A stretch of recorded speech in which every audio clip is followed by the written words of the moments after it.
Welcome to Sri Vagdevi Taro. I'm here today to discuss what fortune has in store for you regarding home, health, and happiness. ಬನ್ನಿ ನಿಮ್ಮ partner ಏನು ಯೋಚನೆ ಮಾಡ್ತಿದ್ದಾರೆ ನೋಡುವ.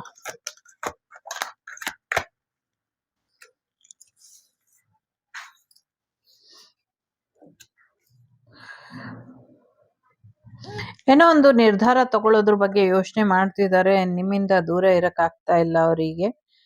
So ಹಾಗಾಗಿ ಏನೋ ಒಂದು ನಿರ್ಧಾರ ತಗೊಂಡು ಸ್ಟ್ರಾಂಗ್ ಕಮಿಟ್ಮೆಂಟ್ ಕೊಡಬೇಕು ಅಂತ ಅನ್ಕೊಂಡಿದ್ದಾರೆ. ಜೊತೆಗೆ ನಿಮ್ಮ ಮತ್ತು ಅವರ ರಿಲೇಶನ್ಶಿಪ್ ಅಲ್ಲಿ ಏನ್ ಸಮಸ್ಯೆಗಳಿತ್ತು ಅದೆಲ್ಲವನ್ನು ಕೂಡ ಬಗೆಹರಿಸ್ಕೊಳ್ಬೇಕು ಅನ್ನುವಂಥ ಯೋಚನೆಯಲ್ಲಿ ಇದ್ದಾರೆ. ನಿಮ್ಮಿಬ್ಬರ ಮಧ್ಯೆ ಒಂದು ಬ್ಯಾಲೆನ್ಸಿಂಗ್ ಎನರ್ಜಿನ ತರಬೇಕು ಅಂತ ಕೂಡ ಇದ್ದಾರೆ. ಸೊ ಇಷ್ಟು ದಿನ ಅವರು ನಿಮ್ಮ ಪರವಾಗಿ ಯೋಚನೆ ಮಾಡ್ತಿದ್ರು, ಇನ್ಮೇಲೆ ನೀವೇ ಅವರ ಪರವಾಗಿ ಯೋಚನೆ ಮಾಡ್ಲಿ ಅಂತ ಅವರು ಯೋಚಿಸ್ತಾ ಇದ್ದಾರೆ. ಮೇ ಬಿ ಮೀನ ರಾಶಿಯವರು ತುಂಬಾ ಇಂಪಾರ್ಟೆಂಟ್ ಇರಬಹುದು, ಮತ್ತೆ ವೃಶ್ಚಿಕ ರಾಶಿಯವರು ತುಂಬಾ ಇಂಪಾರ್ಟೆಂಟ್ ಇರಬಹುದು. ಸೊ ಒಂದು ಹೊಸ ಅಧ್ಯಾಯ ನಿಮ್ಮ ಪ್ರೇಮ ಲವ್ ಲೈಫ್ ಅಲ್ಲಿ, ಪ್ರೇಮ ಜೀವನದಲ್ಲೇನೆ ಒಂದು ನ್ಯೂ ಬಿಗಿನಿಂಗ್ ಬರುವಂತ ಸಾಧ್ಯತೆ ಇದೆ. ತುಂಬಾ ಕಾನ್ಫಿಡೆಂಟ್ ಅಲ್ಲಿ ಇದ್ದಾರೆ, ಮತ್ತೆ ನೀವು ತುಂಬಾ ಅಟ್ರಾಕ್ಷನ್ ಅಲ್ಲಿ ಇದ್ದೀರಾ. ಒಂದು ಸಿಂಗಲ್ ಅಲ್ಲಿ ಯಾರಿದ್ದೀರಾ, ಹೊಸ ಪರ್ಸನ್, ವೈಬ್ರೆಂಟ್ ಆಗಿರುವಂತ ಪರ್ಸನ್, ತುಂಬಾ ರೊಮ್ಯಾಂಟಿಕ್ ಮತ್ತೆ ಕಾನ್ಫಿಡೆಂಟ್ ಆಗಿರುವಂತ ಪರ್ಸನ್ ನಿಮ್ಮ ಲೈಫಿಗೆ ಬರುವಂತ ಸಾಧ್ಯತೆಗಳು ಕೂಡ ಇದೆ. ಸೊ ಲವ್ ಲೈಫ್ ಅಲ್ಲಿ ತುಂಬಾ ಸೀರಿಯಸ್ ಆಗ್ತಾ ಇದ್ದಾರೆ ಅವರು ಅನ್ನುವಂಥದ್ದು ಇದೆ. ಜೊತೆಗೆ ಒಂದು ಅಧಿಕಾರಕ್ಕೋಸ್ಕರ, ಒಂದು ಅಧಿಕಾರಿಗಳು ಇರಬಹುದು ಅಥವಾ ನಿಮ್ಮ ಬಾಸ್ ಇರಬಹುದು, ಅವರು ಕೂಡ ನಿಮ್ಮ ಬಗ್ಗೆ ಅಟ್ರಾಕ್ಟ್ ಆಗಿದ್ದಾರೆ. ಮತ್ತೆ ಅವರು ಕೂಡ ನಿಮ್ಗೆ ಹೆಚ್ಚಿನ ಒಂದು ಚಾನ್ಸಸ್ ರೊಮ್ಯಾನ್ಸ್ ಲೈಫಿಗೆ ಕೊಡುವಂತ ಸಾಧ್ಯತೆಗಳು ಕೂಡ ಇದೆ. ಮೇ ಬಿ ತುಲಾ ರಾಶಿ ಕೂಡ ಇಂಪಾರ್ಟೆಂಟ್ ಇರ್ಬೋದು. ಮೀನ ರಾಶಿ ಮತ್ತೆ ತುಲಾ ರಾಶಿ, ಸಿಂಹ ರಾಶಿ, ವೃಶ್ಚಿಕ ರಾಶಿ ಕಾಂಬಿನೇಷನ್ ಇಲ್ಲಿ ಕಾಣಿಸ್ತಾ ಇದೆ. ಜೊತೆಗೆ ಸಾಕಷ್ಟು ಮೆಸೇಜ್ ಮಾಡಬೇಕು, ಇನ್ಮೇಲೆ ನನ್ನ ಪ್ರೀತಿ ಏನು ಅಂತ ನಿಮ್ಗೆ ತೋರ್ಸ್ಕೊಡ್ಬೇಕು ಅನ್ನುವಂಥ ರೀತಿಲಿ ನಿಮ್ಮ ಪಾರ್ಟ್ನರ್ ರುಚಿಗೆದ್ದಿರಂಗ್ ಕಾಣಿಸ್ತಾ ಇದೆ. ಸದ್ಯಕ್ಕೆ ಸಡನ್ ಚೇಂಜ್ ನಿಮ್ಮ ಲವ್ ಲೈಫ್ ಅಲ್ಲಿ ಬರುವಂತ ಸಾಧ್ಯತೆ ಇದೆ. ಸಿಕ್ಕಾಪಟ್ಟೆ ಡೆವಿಲ್ ಎನರ್ಜಿಲಿ ಇರ್ತಾರೆ, ಹಾಟ್ ಅಂಡ್ ಸ್ವೀಟ್ ಆಗಿ ಇರ್ತಾರೆ.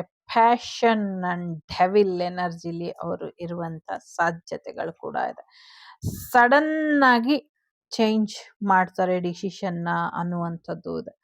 ಸೊ ಅವರಿಗೆ ನಿನ್ ಬಿಟ್ಟಿರಕ್ಕಾಗಲ್ಲ ಅಂತ ಅವ್ರು ಹೇಳ್ತಾರೆ. ಜೊತೆಗೆ ನಿಮ್ಮ ಇಂಟ್ಯೂಷನ್ ನಿಮ್ಗೆ ಏನು ಗೈಡೆನ್ಸ್ ಕೊಡುತ್ತೋ, ನಿಮ್ಮ ಲವ್ ಲೈಫ್ ಬಗ್ಗೆ ಏನು ಒಂದು ನಿರ್ಧಾರ ತಗೊಳ್ಬೇಕು ಅಂತ ಹೇಳುತ್ತೋ ಆ ರೀತಿಯ ನಿರ್ಧಾರಗಳನ್ನ ತಗೊಳ್ಳಿ ಅಂತ ಹೇಳಬಹುದು. ನೀವೇನು ಅಚೀವ್ ಮಾಡಬೇಕು ಅನ್ಕೊಂಡಿದ್ರಿ, ನಿಮ್ಮ ಪಾರ್ಟ್ನರ್ ಹೇಗಿರ್ಬೇಕು ಅನ್ಕೊಂಡಿದ್ರಿ, ಆ ರೀತಿ ಅವರು ಇರ್ತಾರೆ ಅನ್ನುವಂಥದ್ದು ಇದೆ. ಒಂದು ಮ್ಯೂಚುವಲ್ ಅಂಡರ್ಸ್ಟ್ಯಾಂಡಿಂಗಿಗೆ ಬಂದ್ರೆ ಬೆಟರ್ ಇದೆ ಅಂತ ಅನ್ನಿಸ್ತಾ ಇದೆ. ಸೊ ಇಬ್ರು ಅರ್ಥ ಮಾಡ್ಕೊಂಡು ಒಂದು ಒಳ್ಳೆಯ ನಿರ್ಧಾರಕ್ಕೆ ಬಂದ್ರೆ ಒಂದು ಸೆಲೆಬ್ರೇಟಿಂಗ್ ಲವ್ ಬರುವಂತ ಎಲ್ಲ ಸಾಧ್ಯತೆಗಳು ಕೂಡ ಇದೆ. ಡೆಫಿನೆಟ್ಲಿ ನಿಮ್ಗೆ ಎಂಗೇಜ್ಮೆಂಟ್ ಅಥವಾ ಮ್ಯಾರೇಜ್ ಆಗುವಂತ ಸಾಧ್ಯತೆಗಳು 99.9 ಇದೆ ಸಿಂಗಲ್ಸ್ ಇದ್ರೆ. ಸೊ ಮ್ಯಾರೇಜ್ ಆಗಿದ್ರೆ ನಿಮ್ಮಿಬ್ರು ರಿಲೇಶನ್ಶಿಪ್ ಸರಿ ಹೋಗುವಂತ ಸಾಧ್ಯತೆಗಳು ಇದೆ.